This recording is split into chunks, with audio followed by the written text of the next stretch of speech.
సంవత్సరం ఎందుకు?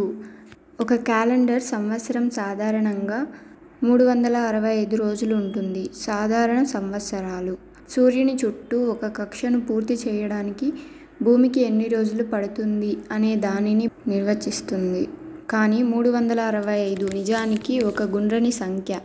సూర్యుని చుట్టూ తిరగడానికి భూమికి 365.24219 రోజులు పడుతుంది, లేదా 365 రోజుల 5 గంటల 48 నిమిషాల 56 సెకండ్లు పడుతుంది. ప్రతి 4 సంవత్సరాలకు ఒక అదనపు రోజును జోడించడం జరుగుతుంది. దీన్నే లీప్ ఇయర్ అంటారు. మీరు ఫిబ్రవరి 29 లీప్ రోజున జన్మించినట్లయితే మీరు ప్రతి 4 సంవత్సరాలకు మాత్రమే పుట్టినరోజు జరుపుకుంటారని కాదు.